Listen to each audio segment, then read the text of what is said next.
हवा के झोंके के साथ करोड़ों की संख्या में आगे बढ़ रहे ये पेड़ पौधे के पत्ते नहीं हैं, ना ही ये आंधी तूफान की शक्ल में धूल मिट्टी है।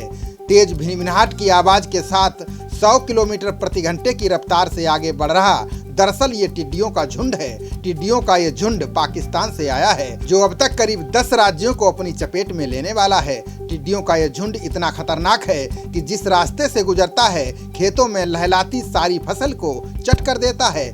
खेती चाहे हरी सब्जी की हो या फिर खरीफ या अन्य फसलों की, टिड्डियों का ये झुंड किसी को नहीं छोड़ता। सब्जियों की फसलों के साथ ही ये पेड़ पौधों को भी चट कर जाता है। देश के कई प्रदेशों के मुख्यमंत्री किसानों के लिए अलर्ट जारी कर चुके हैं। अगर इन्हें समय रहते नहीं मारा गया तो किसानों की सारी फसलों को टिड्डियां खा जाएंगी। इसके बाद किसान तो प्रभावित होंगे ही, साथ ही कोरोना संकट में गरीब मजदूरों को दिए जाने वाला राशन भी कहां से आएगा, इसकी चिंता अभी से सताने लगी है। कोरोना संकट के साथ साथ पाकिस्तान से आ रही टिड्डियां भारत के किसानों के लिए सिरदर्द बन गई हैं। टिड्डियों का ये बड़ा दल आज तेज रफ्तार से राजस्थान मध्य प्रदेश के रास्ते अब यूपी में प्रवेश कर चुका है। हैरान और परेशान करने वाली बात यह है कि ये टिड्डियां जिस रास्ते से गुजरती हैं, पूरी फसल चट कर जाती हैं। बताया जा रहा है कि पिछले 26 सालों में भारत पर यह टिड्डी दल का सबसे खतरनाक हमला है। राजस्थान, गुजरात, मध्य प्रदेश और हरियाणा के बाद अब टिड्डियों का दल महाराष्ट्र भी पहुंच चुका है। वहीं उत्तर प्रदेश और पंजाब में रेगिस्तानी टिड्डियों का दल बड़े पैमाने पर फसलों को नष्ट कर रहा है। सरकार का कहना है कि 3 दशकों में ये देश में सबसे खराब टिड्डी हमला है। टिड्डी चेतावनी संगठन ने अलर्ट जारी किया है। इसमें कहा गया है कि राजस्थान से टिड्डियों का दल आगे बढ़ा है। देश के 9 से करीब 10 राज्यों को टिड्डियों का खतरा है। इनमें राजस्थान, पंजाब, हरियाणा, मध्य प्रदेश, उत्तर प्रदेश, गुजरात, महाराष्ट्र, छत्तीसगढ़, तमिलनाडु और पश्चिम बंगाल जैसे राज्य शामिल हैं। हालांकि राजस्थान में ड्रोन के जरिए छिड़काव शुरू हो चुका है। ये छिड़काव काफी हद तक कामयाब भी है। साथ ही केंद्र सरकार ने टिड्डियों के खात्मे के लिए इंग्लैंड से यंत्र मंगाए हैं। ये यंत्र टिड्डियों को पूरी तरह से खत्म करने में सफल बताए जा रहे हैं, लेकिन कोरोना लॉकडाउन के चलते अभी तक ये टिड्डी यंत्र भारत में नहीं पहुंच पाए हैं। टिड्डियों का दल उत्तर प्रदेश के झांसी के बाद आगे बढ़ चुका है। इसके साथ ही यूपी की ओर से 13 जनपदों को अलर्ट भी जारी किया गया है। झांसी मंडल के कृषि उपनिदेशक ने बताया कि झांसी के गरौठा इलाके से टिड्डियों को भगाने की कोशिश की जा रही है। ये दल लगभग 1 किलोमीटर क्षेत्र में फैला हुआ है।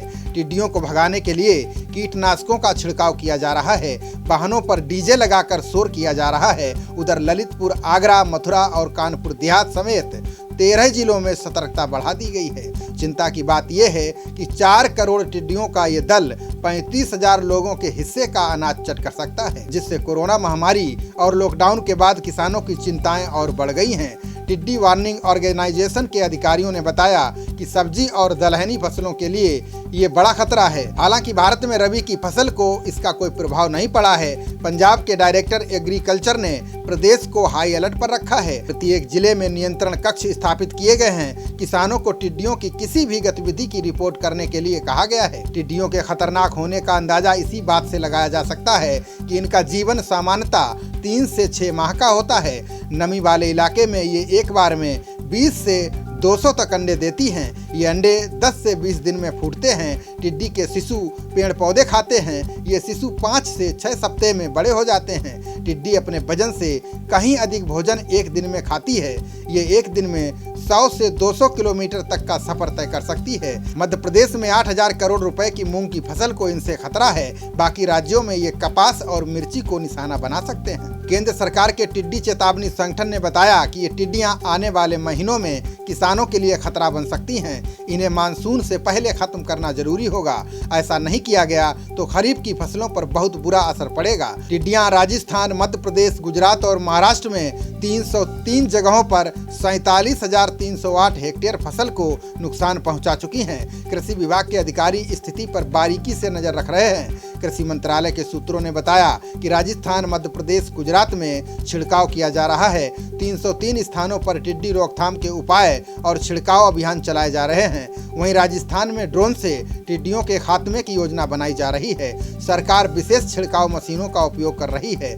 नजर रखने के लिए 11 नियंत्रण कक्ष स्थापित किए गए हैं। अधिकारियों ने कहा कि कृषि मंत्री नरेंद्र सिंह तोमर स्थिति की बारीकी से निगरानी कर रहे हैं। राज्य के कृषि मंत्रियों और कीटनाशक कंपनियों के प्रतिनिधियों के साथ 3 बैठकें कर चुके हैं। सरकार कीटनाशकों के हवाई छिड़काव के लिए ड्रोन के लिए निविदाएं भी आमंत्रित कर रही है। टिड्डी प्रकोप से जूझ रहे राजस्थान में अब उनके खात्मे के लिए ड्रोन का उपयोग होगा। ट्रायल बेस पर इसका उपयोग शुरू भी किया जा चुका है। पहली बार जयपुर के सामोद क्षेत्र में कीटनाशक छिड़काव के लिए ड्रोन का उपयोग किया गया है।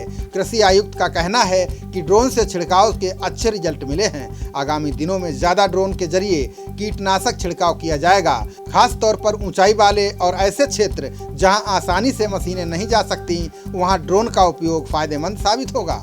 कृषि आयुक्त ने बताया कि ड्रोन से 1 घंटे में 10 एकड़ क्षेत्र में कीटनाशक का छिड़काव किया जा सकता है। केंद्रीय पर्यावरण मंत्रालय के अनुसार इस समय राजस्थान, गुजरात, महाराष्ट्र, उत्तर प्रदेश और मध्य प्रदेश में टिड्डी दलों का प्रकोप है।